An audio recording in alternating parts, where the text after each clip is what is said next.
ఉత్తరప్రదేశ్లోని అయోధ్య రామాలయానికి హైటెక్ భద్రత ఏర్పాటు చేయనున్నారు. ఇందుకు సంబంధించిన ప్రతిపాదనను రాష్ట్ర ప్రభుత్వానికి పంపనున్నారు. అయోధ్య రామాలయం ఇప్పటికే ఉగ్రవాదుల హిట్ లిస్టులో ఉంది. కాగా ఆలయ భద్రతకు సంబంధించి అనేక కొత్త సమస్యలు ఇటీవల వెలుగు చూస్తున్నాయి. ఈ నేపథ్యంలో సదరు సమస్యలను పరిష్కరించడానికి అధునాతన టెక్నాలజీతో హైటెక్ సెక్యూరిటీ ఏర్పాటు చేయాలని స్థానిక యంత్రాంగం నిర్ణయించుకుంది.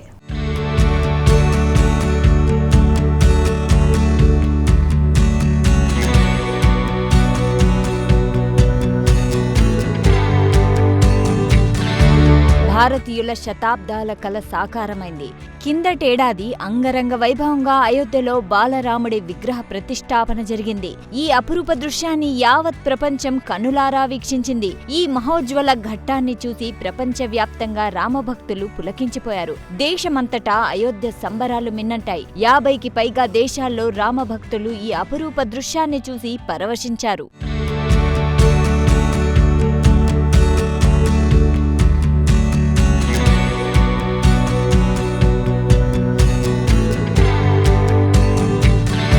కాగా ఉత్తరప్రదేశ్లోని అయోధ్య రామ మందిరానికి సంబంధించి స్థానిక యంత్రాంగం తాజాగా ఒక కీలక నిర్ణయం తీసుకుంది. రాముల వారి ఆలయానికి హైటెక్ భద్రతను ఏర్పాటు చేయాలని నిర్ణయించుకుంది. రాముల వారి ఆలయంలో భద్రతా ఏర్పాట్లు సమీక్షించడానికి జిల్లా ఎస్పీ, ఇతర ఉన్నతాధికారులతో కూడిన సెక్యూరిటీ కంపెనీ తాజాగా సమావేశమైంది.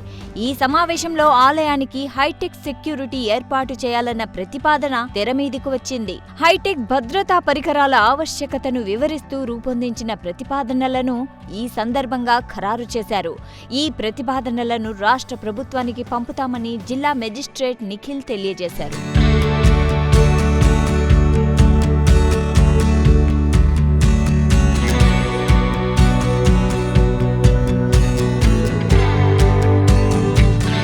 కాగా అయోధ్యలో రామాలయ నిర్మాణం ప్రస్తుతం చివరి దశలో ఉంది. దీంతో అనేక రకాల భద్రతా సమస్యలు వెలుగు చూస్తున్నాయి. సదరు భద్రతా సమస్యలు పరిష్కరించడానికి అధునాతన టెక్నాలజీతో కూడిన సెక్యూరిటీ ఏర్పాట్లు చేయాలన్నది స్థానిక అధికార యంత్రాంగం ఆలోచన. ఇదిలా ఉంటే అయోధ్య రామాలయం కొంతకాలంగా ఉగ్రవాదుల హిట్ లిస్టులో ఉందని జిల్లా ఎస్పీ బీసీ దుబే వెల్లడించారు. అయితే అనుకోని ఘటన ఏదైనా జరిగితే తిప్పి కొట్టడానికి స్థానిక పోలీసు యంత్రాంగం సిద్ధంగా ఉందంటున్నారు జిల్లా ఎస్పీ దుబే. అయితే ఆలయానికి ఇప్పటికీ ఉన్న భద్రత సరిపోదని స్థానిక పోలీస్ యంత్రాంగం ఒక నిర్ణయానికి వచ్చింది. ఉగ్రవాదుల హిట్ లిస్ట్ లో ఉంది కనుక సెక్యూరిటీ కూడా అదే రేంజ్ లో ఉండాలని డిసైడ్ అయ్యింది. దీంతో ఆలయానికి హైటెక్ భద్రత ఏర్పాటు చేయాలని సెక్యూరిటీ కమిటీ సూత్రప్రాయంగా ఒక నిర్ణయానికి వచ్చింది.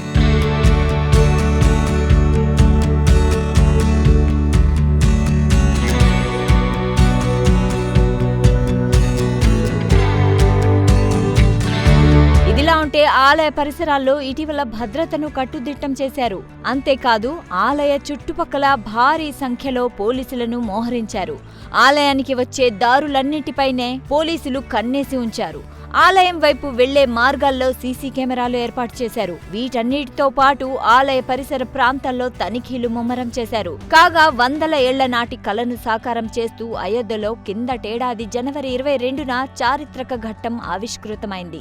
అభిజిత్ లగ్నంలో బాలరాముడి ప్రాణ ప్రతిష్ఠ మహోత్సవం జరిగింది. ప్రధాని మోదీ స్వామివారికి పట్టు వస్త్రాలు, వెండి ఛత్రం సమర్పించారు. రామ్ లల్లా విగ్రహం వద్ద పూజలు చేశారు. అయోధ్య బాలరాముడి దర్శనంతో భారతావని పులకించిపోయింది. ఎడమ చేతిలో విల్లు, కుడి చేతిలో బాణంతో స్వర్ణాభరణాలు ధరించి చిరుదరహాసం, ప్రసన్న వదనంతో బాలరాముడు దర్శనమిచ్చారు.